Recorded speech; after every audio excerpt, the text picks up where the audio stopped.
Elles sont belles ces images. Elles sont belles. Eh oui, aujourd'hui on savoure. On savoure la qualif. Voilà, Valverde qui tape sur le poteau, j'ai eu peur qu'il se blesse.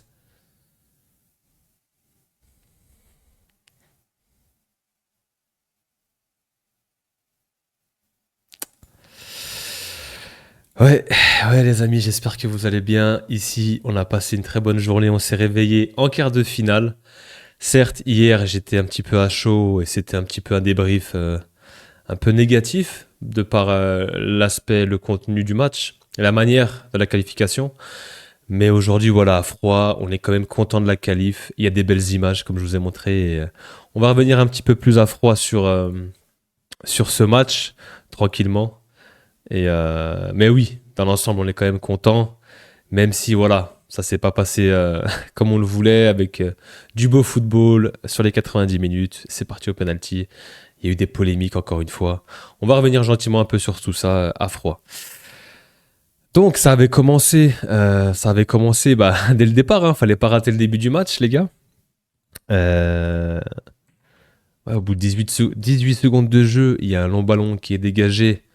Donc comme vous pouvez voir cette zone grisée un petit peu, euh, on fait un pressing ici.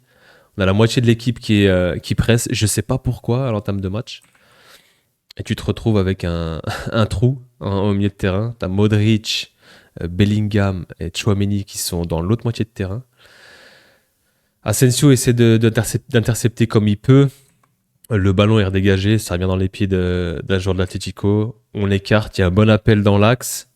Ça crée l'espace, donc Ferland Mendy est aspiré. Il y a ce centre. Et Courtois, honnêtement, j'ai entendu dire des gens qu'il aurait dû sortir.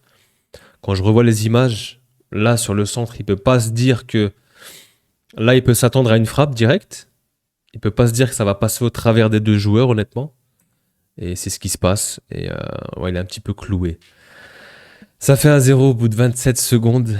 Autant vous dire qu'hier, ça m'a mis directement au fond, hein. J'étais clairement directement au fond du trou.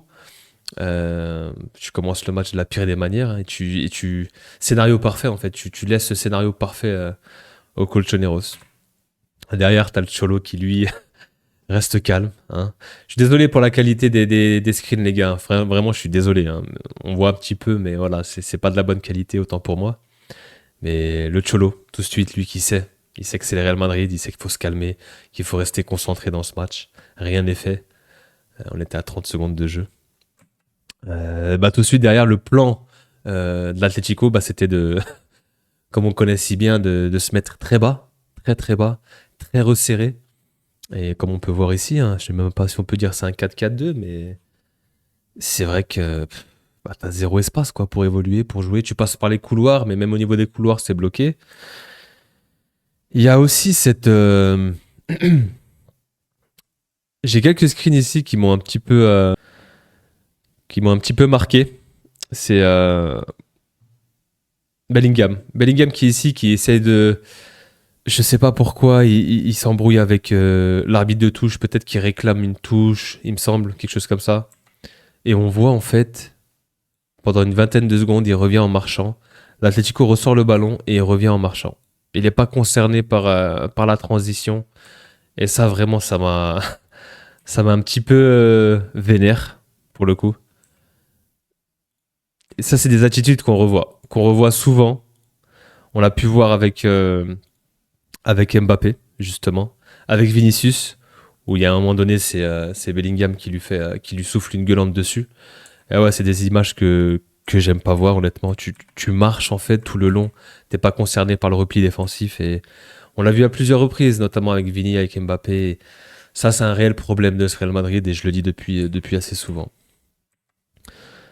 Il y a eu cette occasion d'Alvarez qui, lui, pour le coup, c'est toujours une menace constante, hein. Il avait marqué un super but au match aller. Là, pour le coup, il est toujours présent, toujours à faire des appels, à presser, etc. Et comme j'ai dit, c'est toujours une menace. Et il y a cette frappe où Courtois il est obligé de se déployer un petit peu en mode super-héros, hein, et main opposée. Bon, elle est un petit peu sur lui, mais quand même, il faut la faire. Il en a fait quelques-unes quand même, hein, quelques parades.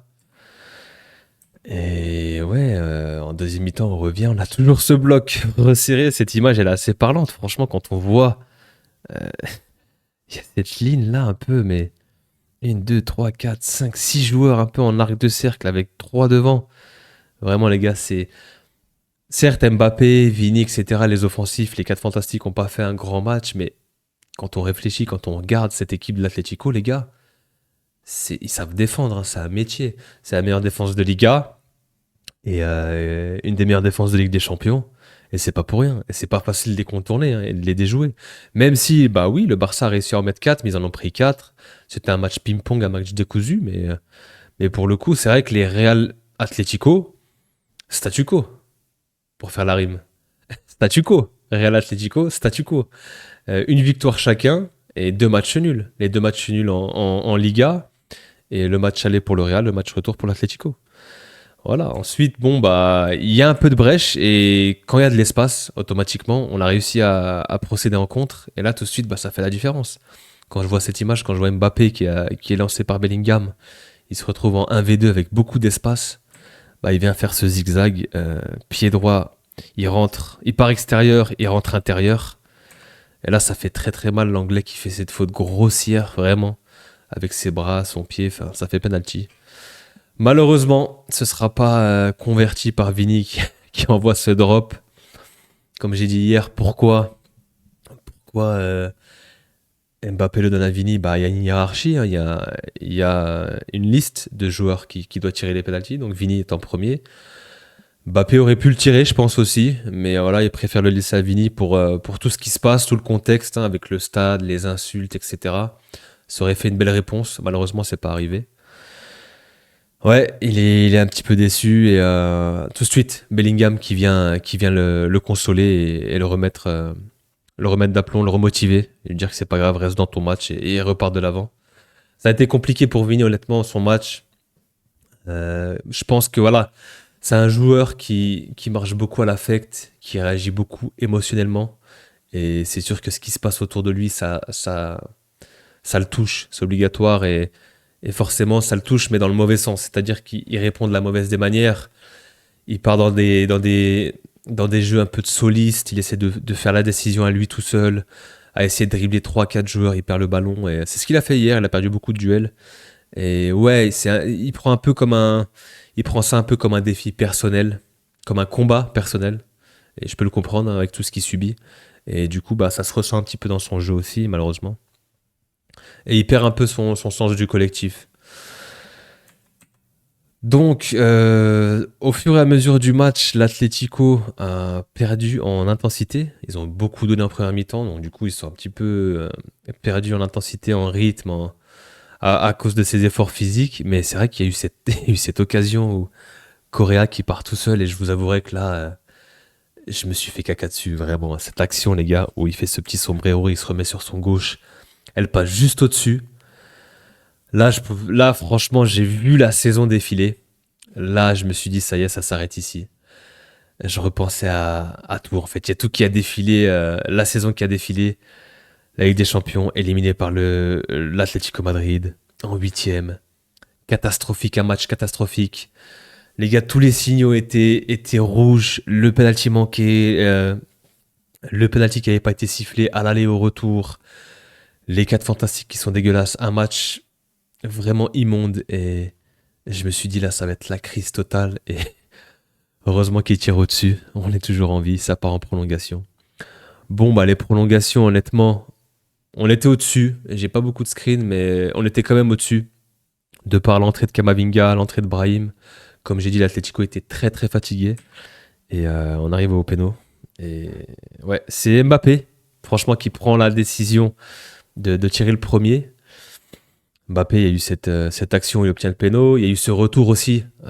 J'ai été choqué. Je me suis dit, mais qui c'est qui fait ce retour comme ça? Je le reconnais pas. C'était bien lui, je l'ai pas reconnu. Et il fait une course de 10-15 mètres. Il vient tacler, il récupère ce ballon. Chose qu'on voit très peu souvent de sa part, malheureusement. Et il prend l'initiative. Il prend son courage à deux mains. Et ça, j'ai beaucoup aimé l'image. Il vient, il pose le ballon, il tire ce péno, il le transforme. Contre-pied parfait. Pas super bien tiré, hein, mais contre-pied, ça suffit. Il y a cette polémique. Honnêtement, je sais pas quoi vous dire. C'est vrai que c'est très léger. C'est très léger. Mais voilà, il y a quand même, c'est quand même ambigu. On peut voir que ouais, il vient quand même la toucher. Bon, je pense que pour la plupart, vous avez vu pas mal de vidéos, j'imagine. Il y a un contact, lui-même il l'avoue, mais en vrai, la règle, elle est tellement sévère. C'est la règle, hein, c'est le règlement. On suit les règles, bête et discipliné. Et c'est vrai que c'est très sévère quand même. Mais est-ce que le ballon serait parti en hauteur ou pas s'il n'aurait pas touché son pied d'appui? Je sais pas. Mais en tout cas, voilà, c'est revu par la VAR et c'est très sévère, je vous l'accorde. Mais pour le coup, voilà, c'est la règle. Le but est annulé. Moi, j'ai rien compris hein, sur le coup en plus. Moi, j'étais là, j'ai pas trop compris. À un moment donné, on revoit les affichages avec les points verts et les croix rouges. Et je vois une croix rouge du côté de l'Atlético. Agréablement surpris, mais je me dis, mais pourquoi? Au départ, je comprenais pas. Je me suis dit, mais j'ai raté quelque chose. Qu'est-ce qui se passe? Et c'est après que je me suis dit, d'accord, ok, ils sont revenus sur le penalty d'Alvarez. Valverde en fort sur le côté, ça rentre. Correa qui glisse lui aussi. Courtois qui la touche, ça rentre quand même. Vasquez qui tire tellement mal son penalty, il donne tellement d'indications à Oblak. Franchement, un penalty très simple à arrêter. Désolé pour l'image floue, mais notre ami Llorente qui vient fracasser la barre. Merci à lui, merci pour les travaux. J'ai mis cette petite image où Zidane a eu un choix à faire entre Llorente et Valverde. Il a fait le bon choix. Merci pour tout, Zizou. Et on a Rudiger qui vient crucifier avec ce penalty où ça a duré. Pour moi, c'était tellement long ce penalty où je l'ai pas vu rentrer. Ensuite, je l'ai vu rentrer. Enfin bref, c'était. Et voilà, ces images que je vous ai montrées en début de vidéo, des belles images, franchement, des sourires. Cette image, elle est magnifique. Elle est sincère, je trouve. Et ouais, on voit Mbappé tout sourire. Rudiger avec la hargne. Asensio qui fait la course assez mythique de Rudiger. Et... Non, réellement, franchement, c'est des belles images. C'est vrai qu'hier, sur le coup, j'étais un peu déçu de la manière dont c'était qualifié. Mais au final, voilà, on l'a fait au mental. Il faut souligner le mental. Et les gars, faut pas oublier que l'Atlético, quand même, cette équipe, pour moi, quand il y a eu ce tirage, c'était la pire équipe à sortir. Vraiment, moi, j'aurais préféré Leverkusen parce que je sais que l'Atlético, c'est une des équipes les plus chiantes à jouer. Et ils savent très bien défendre. Et il y a ce contexte au match retour au Metropolitano. Tous les signaux étaient rouges et on a su s'en sortir par des détails. Et la Ligue des Champions, c'est une histoire de détails. Et le Real, bah, c'est être fort dans les deux surfaces, que ce soit en défense, en attaque. Pour le coup, on n'a pas marqué, mais on a été bon dans la séance de tir au but. Et au final, voilà, c'est historiquement, c'est respecté. On élimine encore une fois l'Atlético. Pour le coup, on les aurait éliminés en huitième, en quart, en demi, deux fois en finale. Ça fait plaisir, on est content. Il y en a beaucoup qui disent que oui, ils ont peut-être un petit peu à trop abusé sur les scènes de joie, mais les gars, comme je vous ai dit, le contexte, c'est un derby. Je pense que vous en rendez pas compte. Mais tout ce que ça représente en Espagne, ce derby. Et la preuve, le Cholo qui finit par terre, qui en croit pas ses yeux. Il avait réussi son plan à la perfection. Il avait marqué très très tôt, il avait verrouillé. Pour moi, l'Atlético, ils ont pas réussi à mettre ce deuxième. Il y a un gap encore entre ces deux équipes. Et pour moi, ils sont trop restés en fait. Pour moi, la physionomie, ce premier but leur a pas forcément fait du bien parce que derrière, ils ont vraiment verrouillé. Ils sont restés derrière. Ils ont eu quelques opportunités, quelques frappes, mais si tu marques pas tout de suite, tu sais qu'ils peuvent jouer différemment. Si on met ce penalty avec Vinicius, ils peuvent jouer différemment aussi. Ils peuvent attaquer. Et je trouve qu'en fait, ils sont trop reposés surtout en prolongation, sur le fait de pouvoir aller au penalty et essayer de nous avoir sur les pénaux. On l'a vu en fin de match, au bout des prolongations, il y a Simeone qui serre les poings, qui est limite content et heureux d'aller au péno. Finalement, il finit par terre sur sa pelouse et dépité. Pas que lui qui est dépité, il y a des supporters aussi. Hein. Forcément, on est les bourreaux. Forcément que on doit agacer. Et on a pu voir, hein, on a pu voir dans les médias, hein, dans les médias, que ce soit Canal, l'équipe, etc. Bah, on agace beaucoup de gens. Le Real Madrid qui gagne toujours, je peux comprendre que ça agace, je peux comprendre que vous êtes saoulés de voir toujours les mêmes gagner. Mais au final, voilà, hein, c'est mérité sur l'ensemble des deux matchs. Et on voit un Asensio qui tire la langue, c'est la rage, comme je vous ai dit, c'est le derby. Ça s'explique pas, les gars, les derbys, ça ne se joue pas, ça se gagne. Même si on a perdu, on est passé sur l'ensemble des deux matchs. Mbappé qui vit ses moments historiques avec le Real. Il a déjà vécu cette double confrontation. Il a été un acteur majeur, un protagoniste contre City. Là, ça a été plus compliqué contre l'Atlético.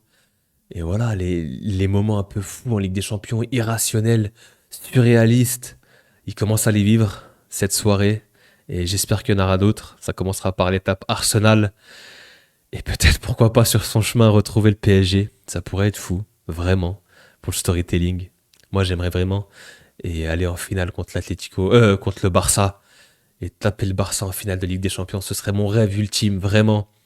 Demi-finale de LDC, tu tapes le PSG, un Mbappé stratosphérique. En finale, tu tapes et tu te venges contre le Barça. Ça serait une saison parfaite, vraiment. Ça serait une série incroyable. On n'en est pas encore là et de ce qu'on a montré, j'y crois pas trop. Mais on a le droit de rêver, l'espoir fait vivre. J'ai beaucoup aimé l'entrée de Camavinga, franchement, il a régulé, certes, de par la fatigue des Colchoneros, mais c'est sûr que lui, il est rentré, il a intercepté beaucoup de ballons, il a contré beaucoup de transitions et contre-attaques de l'Atlético. Il a été incroyable. Franchement, j'ai beaucoup aimé sa rentrée. Je persiste à dire que pour moi, Kama, voilà, c'est un impact player. À la limite, si tu veux le faire jouer titulaire, tu le mets arrière gauche. Il a été très bon. Ça s'est plutôt bien passé quand il était arrière gauche. Pourquoi pas réessayer, réitérer. Mais c'est vrai que quand il rentre, il apporte cette fraîcheur. Je pense à lui, je pense à Brahim Diaz qui sont dans le même cas de figure. C'est deux joueurs où titulaires, des fois c'est compliqué. Ils ont du mal à rentrer dans leur match. Et quand ils rentrent, bah, ça fait vraiment la différence. On sent vraiment cet impact. On va revenir un petit peu sur l'effet d'arbitrage. Ce match aller où il y a cette clé de bras, ce bras de Galan qui vient plaquer, où on voit très bien que Rodrigo passe devant. Hein. Et il y a ce penalty au match retour qui est pas sifflé. Il y a une main assez flagrante décollée du corps. Honnêtement, les gars, si on fait l'accumulation l'addition de tous ces faits, le Real doit se qualifier dans les 120 minutes.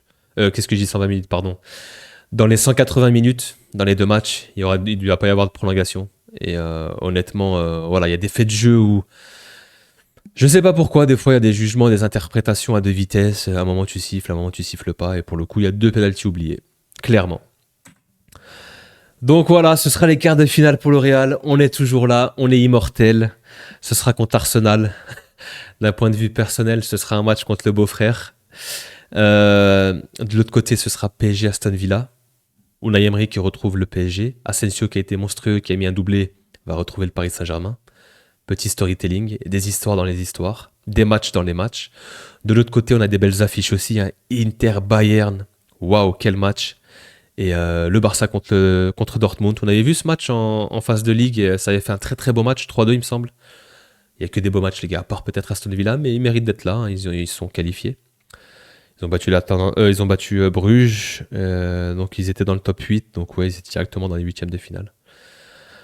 Ouais, ça promet les gars. Honnêtement, comme j'ai dit, pas hyper satisfait et content du contenu, parce que moi je suis très exigeant avec mon équipe, plus qu'avec d'autres, logiquement. Je trouve que dans le jeu, voilà, c'est très pauvre, on voit pas grand-chose. L'Atlético sur ce match, y était pour beaucoup. Je pense et j'espère contre Arsenal, je pense que ce sera un autre schéma, une autre philosophie, un autre match tout simplement. Ce sera complètement différent. Arsenal qui eux aiment bien la possession, qui va jouer très haut. On aura des spots pour aller jouer en contre et des espaces. Et nous on aime ça, dévorer les espaces. Je pense à Mbappé, je pense à Vini, etc. Ce sera un tout autre match. Je pense que ce sera un meilleur match pour nous, un meilleur match-up parce que c'est vrai que contre l'Atlético, il y avait rien de pire. Vraiment les gars, on a réussi à se sortir de ce piège. C'est un ouf de soulagement. Certes, la manière n'y est pas. Certes, j'étais déçu hier dans mon débrief. Mais au final, voilà, je suis quand même content de la qualif. Parce que l'élimination aurait été cruelle et ça aurait été vraiment la crise. On est toujours là, on n'est pas mort et il faudra compter sur nous. Vous inquiétez pas et j'espère... plus on va avancer dans la compétition, les gars, et plus le Real va y croire. Vous savez très bien comment ça se passe avec le Real. Faudra déjà passer l'étape Arsenal. Ensuite, ce sera potentiellement le PSG ou Aston Villa, on ne sait pas. Mais je pense plus le PSG. Ça pourrait être dingue et si on arrive à passer ce PSG, ce qui paraît quand même très très compliqué, j'aimerais rencontrer un Barça en finale de Ligue des Champions. On l'a jamais eu et pourquoi pas. En tout cas, voilà, c'était un petit débrief à froid. On est revenu un petit peu en détail sur ce match avec des screens, un peu plus posé, un peu plus calme. Et voilà, on est content, on est qualifié, on est là. Et c'est notre jardin au final, les gars. C'est notre jardin, c'est notre compétition, c'est la nôtre. Et vous pouvez compter sur nous. Sur ce, passez un bon week-end d'avance et prenez soin de vous, les amis. Ciao, ciao.